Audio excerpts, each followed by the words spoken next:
महिला आर्थिक विकास महामंडळ जिल्हा कार्यालय ठाणे व महाराष्ट्र राज्य ग्रामीण जीवनोन्नती अभियान अंतर्गत आयोजित कायापालट लोकसंचलित साधन केंद्र किन्हवली वार्षिक सर्वसाधारण सभा 2023-2024 त्याचबरोबर राष्ट्रवादी काँग्रेस पार्टी आयोजित महिला संवाद मेळावा व तालुकास्तरीय महिला बचत गट रानभाज्या प्रदर्शन कार्यक्रम अन्नपूर्णा लॉन्स सापगाव येथे महिला व बाल विकास मंत्री आदिती तटकरे यांच्या उपस्थितीत पार पडला। यावेळी त्यांच्या समवेत शहापूरचे आमदार दौलत दरोडा, माजी खासदार तथा प्रवक्ते आनंद परांजपे यांसह मोठ्या प्रमाणात पदाधिकारी कार्यकर्ते उपस्थित होते।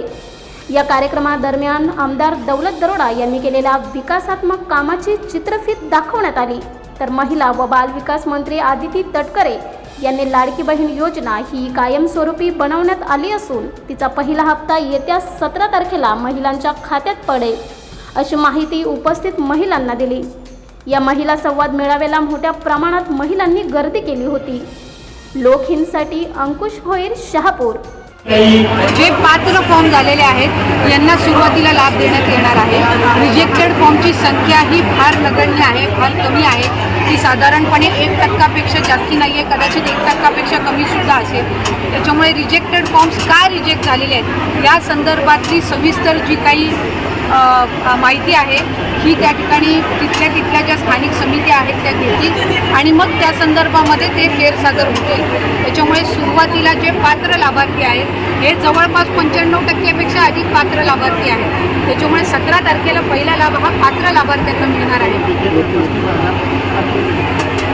तो तर केलेलेच आहे। काही ज्या छोट्या मोठ्या चुकीमुळे जे रिजेक्ट झालेले होते हे प्रशासनाने दुरुस्त करून असे 30-35 हजार फॉर्म्स तर पुन्हा एकदा त्यांनी रिसबमिट करून पण अप्रूव्ह केलेले आहेत। समितीच पालकमंत्र्यांच्या अध्यक्षतेखाली आहे। जिल्ह्याची समिती हे तिथल्या पालकमंत्र्यांच्या अध्यक्षतेखाली जिल्हाधिकाऱ्यांच्या आणि जर आणखी कोण दुसरे मंत्री असतील तर जिल्ह्यातले तर त्यांच्या सह अध्यक्षमध्येच ती समिती स्थापन आहे। रिजेक्टेड फॉर्म्स हे त्या ठिकाणी फेरसादर केले जाणार, ते का रिजेक्ट झालेले आहेत, ते कागदपत्र अभावी रिजेक्ट झालेले आहेत का याची तपासणी करून ते त्या ठिकाणी केले जातील। त्याच्यामुळे अशा पद्धतीचा कृपया आपण गैरसमज किंवा अफवा त्या पसरवू नये।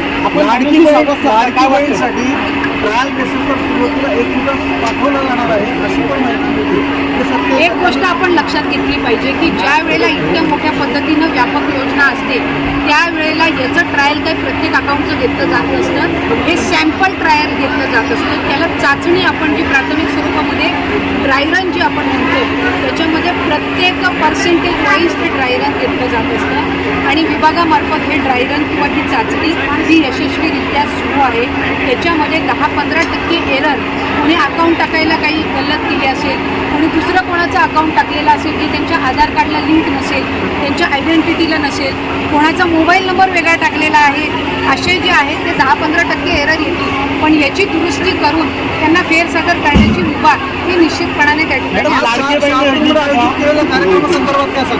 आज महिला संवाद आयोजित करण्यात आला। याला उदंड असा प्रतिसाद हा माझ्या माता भगिनींनी दिलेला आहे। विरोधकांनी कितीही टीका केली तरी एक गोष्ट सगळ्यांना मान्य करावीच लागेल की मुख्यमंत्री माझी लाडकी बहीण ही योजना ही निश्चितपणाने महिलांपर्यंत पोहोचत आहे। महिलांचा त्याला उदंड प्रतिसाद मिळत आहे। आज आमच्याकडे 1,45,00,000 अधिक अर्ज हे आम्हाला विभागाकडे प्राप्त झालेले आहेत। यापैकी साधारणपणे 1,35,00,000 अधिक अर्ज हे अप्रूव्ह करण्यात आलेले आहेत। त्याच्यामुळे 17 तारखेला याचा राज्यस्तरीय कार्यक्रम आम्ही पुण्याला आयोजित करत आहोत। पुण्याला जरी हा राज्यस्तरीय कार्यक्रम आयोजित होत असला तरी प्रत्येक जिल्ह्यामध्ये तिथले पालकमंत्र्यांच्या उपस्थितीमध्ये सुद्धा 17 तारखेला कार्यक्रम होणार आहे आणि एकाच वेळेला 1 कोटीपेक्षा जास्त महिलांना आम्ही पहिला जो लाभ आहे तो त्यानिमित्ताने 17 तारखेला वितरित करणार। हा जो कायापालटची संस्था आहे त्या संस्थेच्या माध्यमातून दरवर्षी मला वाटतं या वर्षीचा 14वी सर्वसाधारण सभा आणि या सर्व सभेला मी आवर्जून उपस्थित राहत असतो। त्याचबरोबर माझ्या ज्या अंगणवाडी काही असतील, भगिनी असतील, त्यांच्या सहकार्याने, त्यांच्या अथक परिश्रमाने आम्ही सतत त्यांना सलाम करतो की कोरोना काळामध्ये सगळे आम्ही पुरुष जरी असलो घरी होतो, परंतु आमच्या सर्व अंगणवाडी ताया या त्यांच्या परीने या समाजाची सेवा करत होत्या. कोणतीही जीवाची, मुलाची, पतीची पर्वा न करता या सेवा करत होत्या. आणि त्याच्यामुळे निश्चितपणे त्यांना सुद्धा मी सलाम करतो. त्यांच्या मागणे काही त्यांचं मानधन वाढवावं, निश्चितपणे आपण ते काम कराल. त्यांना पेन्शन मिळावं, निश्चितपणे त्यांना निश्चितपणे आपण त्यांना आशीर्वाद द्याल. त्यांना ग्रॅज्युटी मिळावी, बरोबर ना? त्यांना ग्रॅज्युटी मिळावी म्हणून सुद्धा आपण प्रयत्न करूया.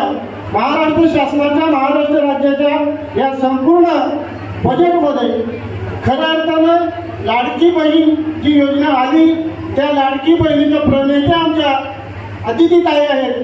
त्यांच्यासाठी अतिशय चांगला शाळेच्या गजरात त्यांचं पुन्हा आपण या ठिकाणी स्वागत करूया. संपूर्ण मतदारसंघामध्ये मी जे काय केलंय, करत आहोत, ते आपण चित्रपटीच्या माध्यमातून या ठिकाणी बघितलं. तुमचा निश्चितपणे सहकार्याचा वाटा असतो आणि हा वाटा निश्चितपणे सिंहाचा असतो. या माझ्या सर्व माय भगिनी, जिजाऊच्या लेकी, या माझ्या सावित्रीच्या लेकी, या माझ्या भगिनी अशाच पद्धतीने निश्चितपणे माझ्या पाठीमागे आशीर्वाद तुम्ही द्याल ना? आशीर्वाद द्याल ना? आशीर्वादात हात वरती करू, हात वरती करा बघू. गेलं टीप करा. म्हणजे आशीर्वादाचे हात माझ्या पाठीची असोच राहून द्या. कायापाया संस्थेच्या बाबतीत निश्चितपणे वेगवेगळ्या योजना या ठिकाणी त्या राबवत आहेत. आज काही त्यांनी जवळजवळ 1 ते 2.5 कोटीची राईस मिल त्या ठिकाणी बनवलेले असून आपण जाणार होतो, पण वेळेच्या अभावी आपण त्या ठिकाणी जाऊ शकलो नाही. हे जवळजवळ त्या ठिकाणी रोजगार निर्मितीचं काम या कायापाया संस्थेने निश्चितपणे केलेलं आहे. आर्थिक विकास महामंडळ, महिला आर्थिक विकास महामंडळाच्या माध्यमातून चांगल्या पद्धतीचं काम आमच्या या संस्थेच्या माध्यमातून या सर्व माझ्या भगिनी या ठिकाणी करत आहेत. निश्चितपणे बोलण्यासारखं भरपूर आहे. मी काही सहसा जास्त बोलत नाही, परंतु आपण या ठिकाणी आमच्या तालुक्यामध्ये आलात, आमच्या तालुक्याच्या वतीने आणि आमच्या या सर्व माय भगिनींच्या वतीने मी पुन्हा एकदा तुमच्या मनापासून स्वागत करतो. आणि जे आमच्या CRP आणि CMRC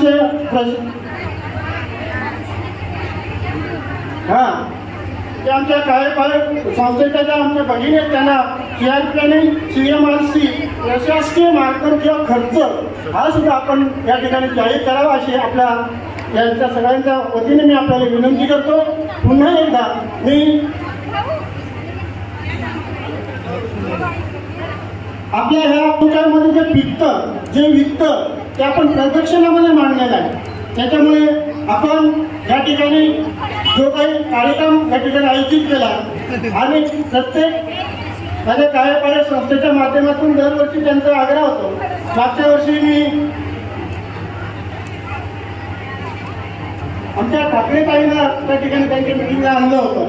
ठाकरेताई ह्या महिला आर्थिक विकास महामंडळाच्या त्यावेळेस चेअरमन होत्या. त्यांना सुद्धा या कार्यक्रमाच्या निमित्ताने मी आणलं. आज या खात्याच्या मंत्री म्हणून आपण काही या ठिकाणी आलेला आहात.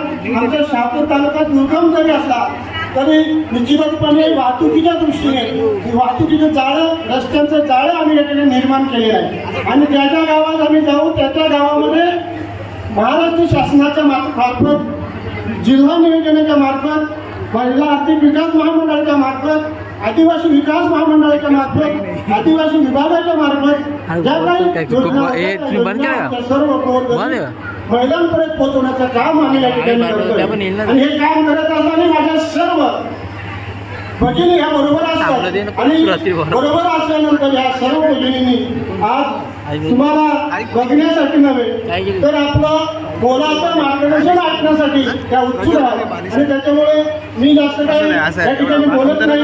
बोलण्यासारखं भरपूर आहे, वेळ भरपूर झाला, पण जवळजवळ 12 वाजेपासून या ठिकाणी उपस्थित झाला. आणि त्याच्यामुळे माझ्या अंगणवाडी ताईंचा जे काही प्रश्न होते ते सुद्धा प्रश्न आपण विचारात घेऊन त्याचा सुद्धा उपयोग करावा अशा पद्धतीची विनंती करतो. पुन्हा एकदा काही आपण आलात, आमच्या तालुक्याला मान दिला, त्याबद्दल आमच्या तालुक्याच्या वतीने, आमच्या सर्व माय भगिनींच्या वतीने मी त्यांचं मनापासून स्वागत करतो, आभार मानतो आणि या ठिकाणी थांबतो. जय हिंद, जय महाराष्ट्र. नारी शक्तीचा, नारी शक्तीचा. धन्यवाद. धन्यवाद साहेब. पेन्शन ITI ला काउंटिंग झालं होतं त्यावेळेला. त्याचप्रमाणे माझे सहकारी राष्ट्रवादी काँग्रेस पार्टी ठाणे माझी लाडकी बहीण योजना या अर्थसंकल्पामध्ये घोषित केली आणि याचं क्रियान्वयन माननीय आदिताई तटकरे यांच्या महिला व बाल विकास मंत्रालयातर्फे होत आहे. 1 जुलै पासून 31 ऑगस्ट पर्यंत ही नोंदणी करायची. दर महिन्याला 1500 रुपये माझ्या या माता भगिनीच्या बँक खात्यामध्ये डायरेक्ट बँक ट्रान्सफरने येणार आहे आणि संपूर्ण महाराष्ट्रामध्ये उत्स्फूर्त असा प्रतिसाद या माझी लाडकी बहीण योजनेसाठी मिळतोय. वय वर्ष 21 पासून 65 पर्यंत अनेक त्याच्यामध्ये अटी सरकारने महायुतीच्या सरकारने शिथिल केल्या आणि जवळजवळ 2.25 कोटी माता भगिनींना महाराष्ट्रामध्ये या योजनेचा लाभ होणार. माझी सगळ्यांना विनंती आहे की ज्यांनी ज्यांनी फॉर्म भरले आणि ज्यांनी नाही भरले यांनी देखील 31 ऑगस्ट पर्यंत हे फॉर्म जरूर आपण भरले पाहिजेत. या योजनेचा लाभ घेतला पाहिजे. ही योजना जाहीर झाल्यानंतर सातत्याने विरोधी पक्षांकडनं ही योजना 2 महिन्यापुरतीच आहे, ही योजना इलेक्शन नंतर बंद होईल अशा प्रकारचा खोटा अपप्रचार केला गेला. पण ही योजना कायम सुरू राहील अशा प्रकारचा जो वादा माननीय अजितदादा पवार साहेबांनी दिला, ही योजना कायम सुरू राहील हे आश्वासन देण्यासाठी आम्ही इथे आलेलो आहोत. आपण बऱ्याच वेळापासून इथे आल्यात सकाळपासून, त्यामुळे अधिक आपल्यामध्ये आणि आदितीताईंमध्ये न येता आपल्या सगळ्या माता भगिनींची रजा घेतो. जय हिंद, जय महाराष्ट्र आणि एकच ताई आदितीताई ही घोषणा देतो. धन्यवाद.